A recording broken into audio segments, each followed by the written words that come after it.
Salut, bienvenue à tous sur Zouk TV, bien sûr, avec votre émission quotidienne, le Quoi de Neuf. Et aujourd'hui, on va faire un petit voyage, on va partir découvrir les 34 communes de la Martinique, un carnet, un document, qui nous est proposé par une charmante dame que j'ai à mes côtés. Elle s'appelle Irina Gerasimova, c'est ça? Exactement.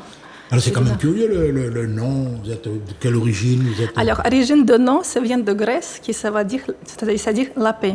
Sinon, moi, je viens de l'Ukraine. Alors, ça veut dire quoi, la paix? Oui, la paix. Oui, la paix. Ah bon, votre nom, votre patronyme? C'est exact, c'est le nom de Grèce qui signifie vous la avez paix. un nom prédestiné, voilà. Ah, c'est ça. Mais c'est vrai, on a tous besoin de la paix et c'est essentiel de notre vie, de la base de tout. Ouais. Alors, mais vous êtes ukrainienne, hein, Effectivement, effectivement. Vous avez vécu en Ukraine depuis votre enfance? En fait, oui, j'ai vécu l'Ukraine et j'ai vécu à Crimée. C'est une région qui ressemble beaucoup au Martinique avec ses montagnes. La Crimée, oui. Exactement, avec ses montagnes. Qui a été annexée par qui on sait. Exactement. Et c'est aussi multiculturel comme Martinique. C'est pour ça que je trouvais que je me Le trouvais... climat, c'est méditerranéen un petit peu. Ouais. Le climat en général, oui, méditerranéen, mais où j'ai grandi, c'est subtropical. C'est pour ça que ce climat tropical me va parfaitement. Parfois, je suis plus froid que les gens qui habitent ici. Parce que j'aime tellement acclimatiser dans ces magnifiques climats et magnifiques cultures qui me fascinent. Ouais, parce qu'avec l'Ukraine, on s'imagine quand même un pays assez froid, etc. Mais vous, vous êtes style midi de la France, quoi, à peu près. Oui, ouais. En fait, parce que j'ai grandi à côté de Yalta, tout le monde a entendu cette région. La conférence de Yalta, en fait. Exactement. Et ça, c'est les montagnes qui descendent vers la mer. Et cette partie qui est protégée de froid et subtropicale. C'est pour ça que j'aime bien ce climat. Là, on connaît un peu mieux le personnage. On va voir quand même l'objet de cette petite visite à Zouk TV. Vous êtes venu nous présenter un carnet de voyage pour découvrir les 34 communes de la Martinique. Alors, la Martinique, en quelles circonstances vous avez un fiancé, un doudou qui habite la Martinique? Comment vous avez eu l'idée de venir vous installer ici?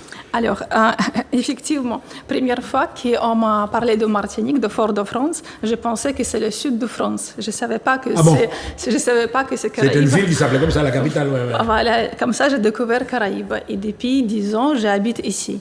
Je suis fascinée par cette culture, par cette mélange de cultures. Pour moi, ce n'est pas de contradiction à avoir différentes cultures dans la même région. Je trouve que c'est complémentaire et enrichissant. Mais je trouve que les enfants ne connaissent pas forcément. Un début, je trouvais qu'artisans qui viennent de Chine, je trouvais dommage pour Martinique. C'est vrai que partout, les artisans viennent de Chine, mais à Martinique, je trouvais que c'est dommage. C'est pour ça que j'ai commencé à apprendre d'abord artisanat, après patrimoine, après différents patrimoines naturels, et j'ai fait un carnet de voyage. Voilà, alors Irina, on va faire une petite station, on va dire.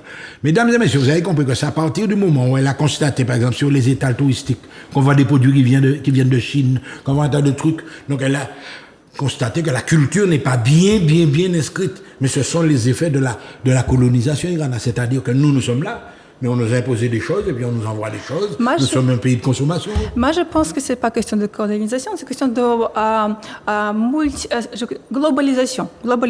Oui. Parce que c'est plus facile de me commander en Chine et c'est partout comme ça, c'est normal. Mais en même temps, je trouve que artisans et savoir-faire font comme la neige. On aurait pu créer beaucoup plus ici. Voilà, font comme la neige un peu partout. C'est pour ça que j'ai rentré dans la démarche de transmission de savoir-faire, de transmission de réflexion sur ce sujet. De réflexion. Réflexion, comment transmettre aux enfants leur aspect culturel qui m'en fascine autant.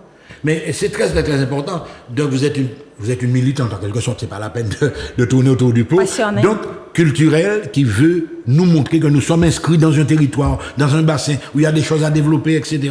Et là justement, vous avez commencé par vous informer.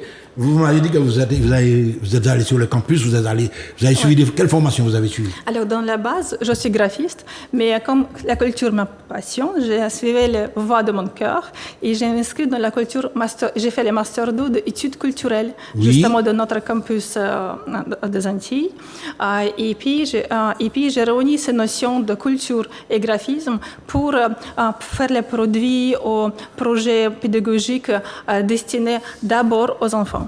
Voilà, donc son souci c'est la transmission, elle nous parle de projets pédagogiques, un élément que je connais bien, c'est-à-dire que les enseignants, à travers leur enseignement, ils sont des fois enclins à créer eux-mêmes des projets pédagogiques avec une équipe de professeurs différents. Il peut y avoir un professeur d'anglais, un professeur d'espagnol, etc.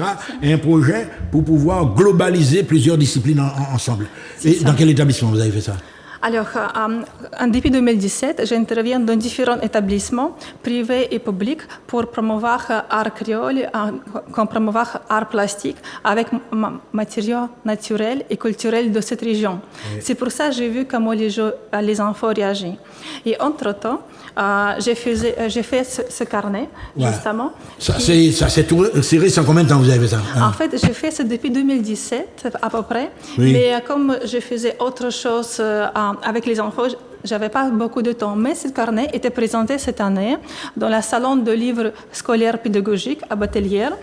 Et les professeurs ont très bien réagi. Effectivement, ils ont dit qu'ils ont commencé à faire quelque chose de marge, mais c'est long, effectivement. Ouais. Ils ont commencé à faire quelque chose pareil pour donner aux enfants les méthodes d'apprentissage.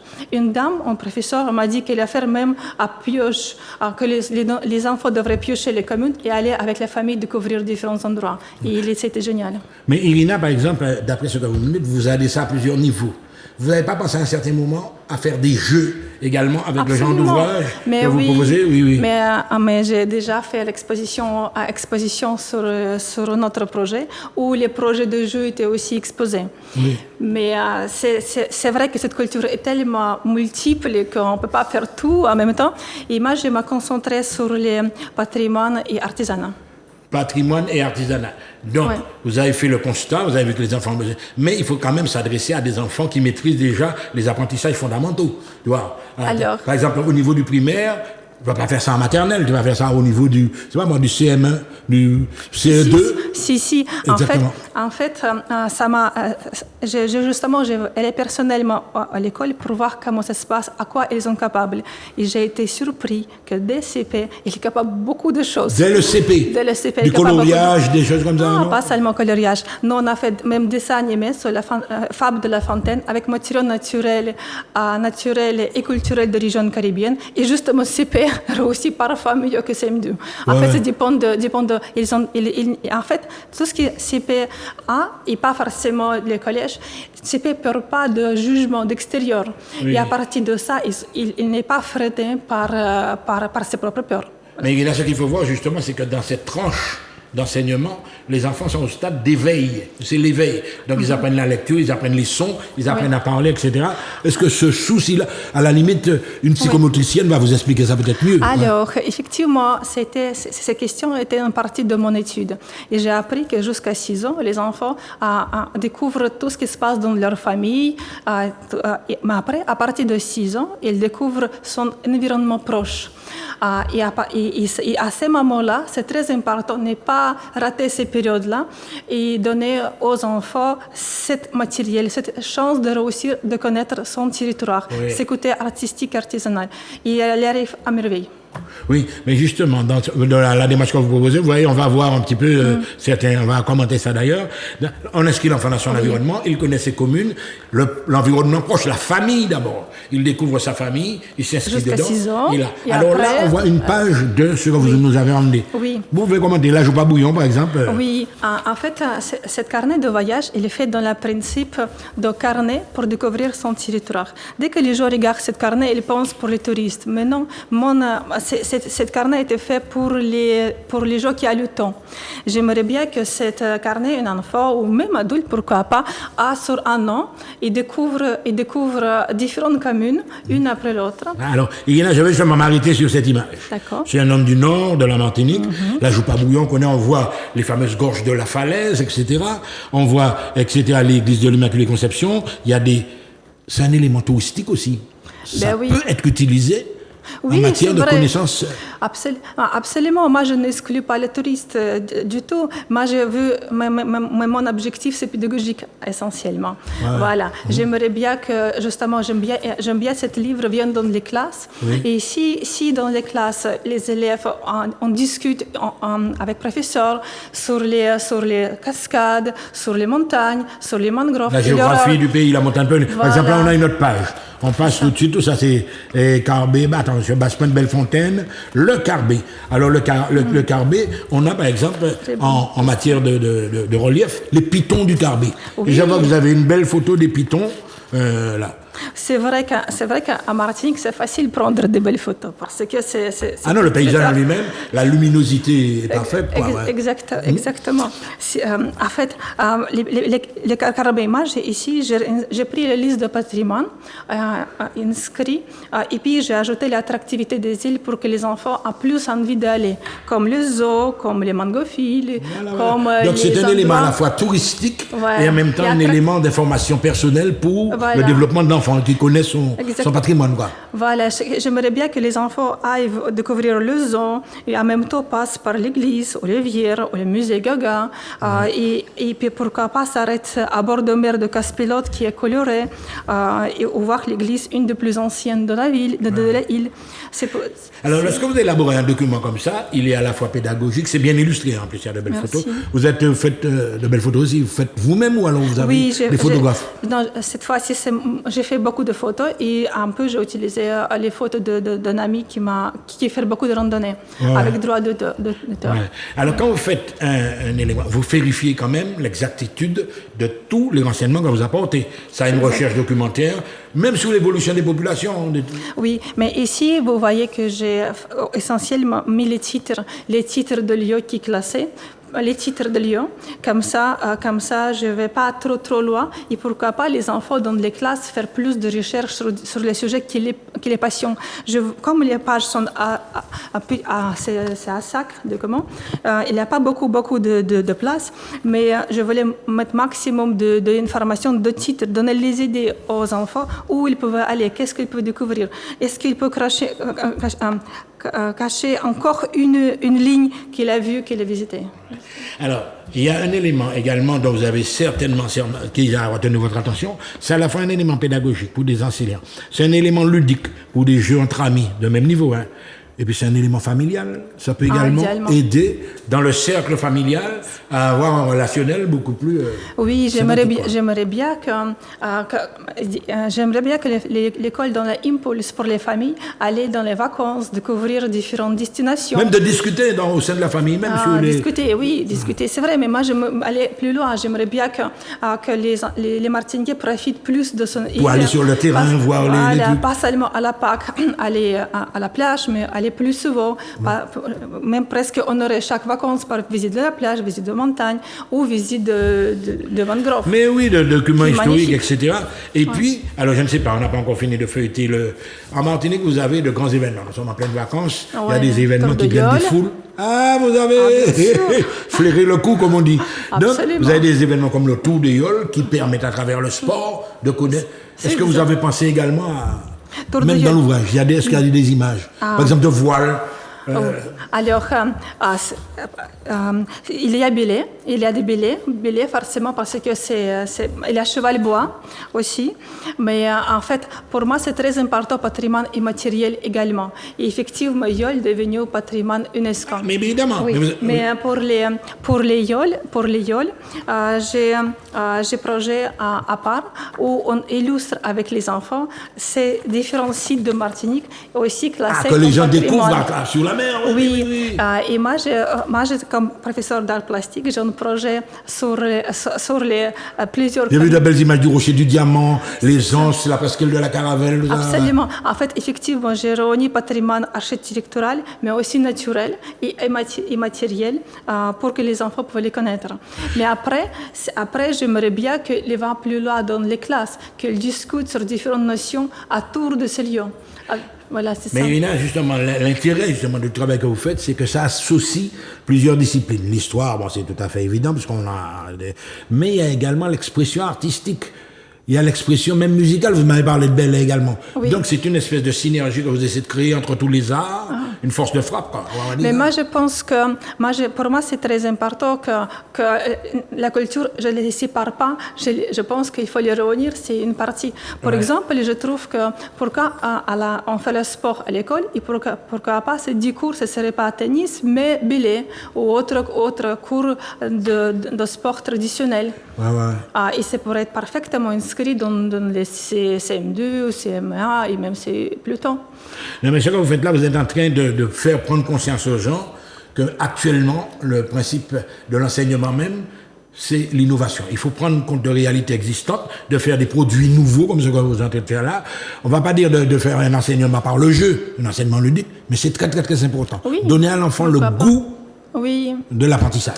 exactement, et de connaître son territoire, qui est magnifique. Et même moi qui habite 10 ans en Martinique, je ne connais pas tous les fruits, tous les légumes, tous les plages, tous les endroits. Je continue de découvrir. Et Je vais vous faire rigoler, Irina, mais vous savez que des fois, les gens qui ont ce souci-là, qui sont, même s'ils sont des étrangers, mais ils connaissent la Martinique plus que les Martiniquais. Vous avez jamais observé ça? Non, c'est possible. Non, par humilité, vous n'allez pas nous faire savoir ça quand même. Mais moi, j'aimerais bien que, je comprends qu'avant, on n'avait pas autant de voitures pour aller plus facilement traverser les îles ni les routes, même un transport en commun. Mais maintenant, c'est changé et j'aimerais bien que les habitudes changent aussi. Mais il faut vraiment y aller. Voilà. Et puis vous savez que maintenant, c'est la société, la civilisation de l'image. Maintenant, les enfants, même s'ils ne bougent pas, mais ils voient beaucoup de choses. C'est vrai. Donc également, il faut en tenir compte également. Les lieux, les monuments, l'église de Notre-Dame de la Nativité à Ducos, c'est joli. Et puis, j'avais un élément qui quand même m'interpelle, me conforte. La mangrove, c'est-à-dire l'espace naturel. Absolument. Vous êtes écolo un petit peu? En fait, certainement. Développement durable, je pense que ça doit être dans la démarche de tous les cœurs d'apprentissage. Parce que faire quelque chose, c'est pas la peine si ce sont éléments de développement durable. Les mangroves, dès que je parle avec les enfants de mangroves, je leur dis pourquoi c'est important, que ça empêche de l'érosion, que les poissons se reproduisent dedans, et comment c'est important pour notre écosystème. Et comme ça, les enfants prennent conscience de ça. Également, ça empêche de l'eau douce partir dans la mer. Toutes ces nations-là, les enfants apprennent de notre travail. Mais n'oubliez pas non plus que vous vous adressez à un public de jeunes, etc. Il faut trouver un langage qui fédère, un langage pas trop scientifique, pas trop technique, mais un langage avec surtout, c'est ce que vous faites, des images qui parlent d'elles-mêmes. Exactement. C'est vrai que c'est pour ça que j'utilise beaucoup des images. Et dans le travail avec les enfants, c'est les enfants eux-mêmes et l'illustre Martinique. Si vous me permettez, je vous montre une image juste pour... Oui, vous allez juste montrer le temps que je meuble un petit peu. Vous avez compris, mesdames et messieurs, qu'on reçoit quelqu'un. On va montrer l'image. Voilà. Manuela, vous mettez devant vous, Irina. En fait, c'est un exemple. On voit le rocher du diamant et les yoles qui passent. Voilà, c'est exactement. Nous sommes dans la pleine actualité de Tour de Yole. Et c'est un exemple que les tableaux qui réunissent Martinique, l'image de Martinique, c'est fait par les enfants de 6 ans. Les enfants de 6 ans, hein? Voilà, exactement. Oui, l'image picturale, on ne va pas dire que c'est naïf, on veut le terme naïf, mais c'est ça en réalité. Ici, on utilise... C'est simple. Les matériaux qui... Des voiles en madras. Exactement. Les choix de matériaux, ce n'est pas par hasard. Dans l'apprentissage, les enfants découvrent madras qui viennent d'Inde. Un petit peu de wax. Wax qui vient d'Afrique. Et le sable avec lequel les enfants font les rochers de diamant qui viennent de prêcheurs. Et comme ça, c'est parfaitement réuni à différentes notions qui viennent d'extérieur. Et ça vous arrive aussi des fois de faire des petits exercices avec les enfants. Par exemple, il y a des enfants du cours préparatoire, etc. Ils peuvent essayer de peindre eux-mêmes, non? Mais bien sûr, c'est mon travail. L'objectif, c'est ça. C'est mon travail dans le travail d'art plastique, professeur d'art plastique, faire les enfants illustrer patrimoine de Martinique, une commune après autre commune. Ou par exemple... Pouvez-vous essayer de prendre un autre tableau encore pendant ce temps? Je vais improviser un petit peu. On a le Gros Monde, on a Grand-Rivière, et là maintenant, Alors là, c'est quoi là? Là, c'est Tombolo. Le Tombolo. On drôle le Tombolo. En fait, la Tombolo de Sainte-Marie, où les enfants aussi, avec le sable clair cette fois-ci, découvrent les paysages. Mais aussi, je n'ai pas pris... Ça mène tout de poisson, hein? Oui, c'est vrai. Mais en tout cas, l'idée que les enfants pouvaient dessiner avec le sable. Et je trouve que... Oui, on précise aux téléspectateurs, c'est réalisé avec du sable, des grains de sable. Voilà. Donc, sable vous avez mis la peinture sur le sable. On a collé le sable. Voilà, c'est ça. Et les enfants arrivent facilement. Et là, on a... Et bien une sensation de relief aussi, c'est pas mal. L'année dernière, on a fait le patrimoine de Martinique et on a exposé au Festival des Outre-mer à Bourgogne. Donc vous avez emmené des tableaux? En fait, oui, j'ai amené les tableaux et c'était plusieurs tableaux et les gens appréciaient les couleurs qui reflètent Caribien. C'est pour ça, pour moi, ce travail artistique artisanal, c'est complémentaire de livres qu'on découvre, mais vous avez raison que si les enfants commencent à les illustrer, ça devient un langage universel.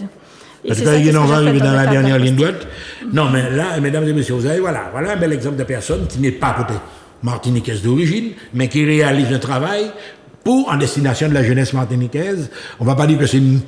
Vous avez toujours aimé les enfants, vous avez toujours voulu transmettre, est-ce que ça fait partie de la personne même, vous?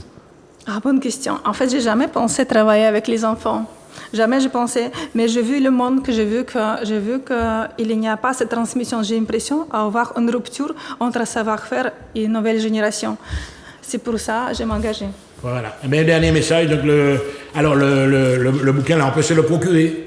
Oui, C'est c'est en vrai. librairie, c'est en... Exactement. Et Vous faites des dédicaces, enfin ça peut vous arriver. Oui, avec plaisir. Ah, ça m'est arrivé Alors déjà. vous laissez quand même un numéro de téléphone si on veut vous joindre. Avec plaisir. Effectivement, ce livre, on peut trouver à Cultura et Casabul. J'aimerais bien trouver les autres librairies, on peut être encore plus près de vous. Ça s'adresse aux enseignants, aux parents. Oui, c'est vrai. Et c'est intéressant que maintenant, dans la période de vacances, pourquoi pas occuper les enfants. Voilà, et pourquoi pas avoir une chemin de route sur le patrimoine de Martinique, connaître et revoir soi-même de notre magnifique île, dans différents coins de cette magnifique île qui est splendide, selon moi. En tout cas, je vous remercie. On a passé un bon moment. Vous avez vu qu'il y a des gens qui bossent, qui travaillent pour les enfants.